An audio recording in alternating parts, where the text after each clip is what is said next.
Alors, je vous parlais de la martingale d'André Barbeau concernant le XXe siècle et l'URSS.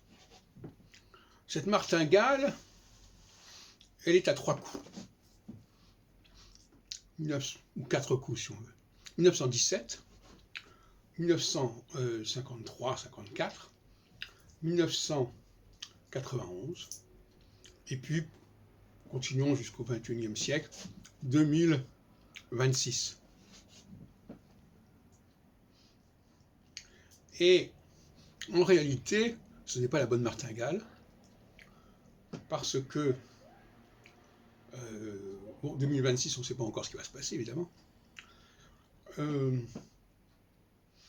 Les 3 dates que l'on avance sont à peu près convaincantes.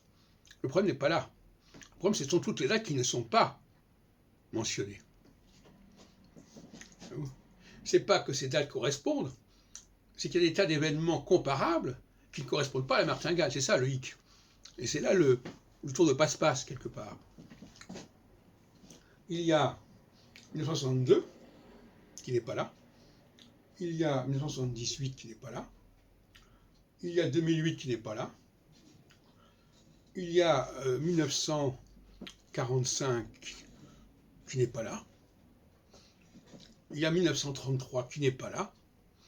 Et donc, cette martingale extrêmement défectueuse qui nous est servie. D'abord parce qu'effectivement, elle va de 36 ans en 36 ans. On ne peut pas lui demander beaucoup plus. Mais on ne lui a pas demandé de faire ça non plus.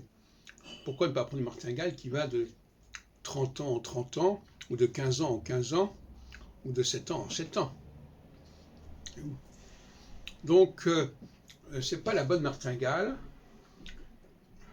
De la même façon que je ne crois pas que l'indice cyclique soit une bonne martingale non plus. Parce que finalement, l'annonce de la Troisième Guerre mondiale pour le début des années 80, ça a fait un flop. Et puis après, bon, de toute façon, c'est pas une sinusoïde régulière, c'est quelque chose qui part dans tous les sens, qui se sert de 5 planètes en vrac, comme ça, qu'on mélange, qu'on agite, qu'on mélange. C'est une sorte de cocktail assez imbuvable, disons.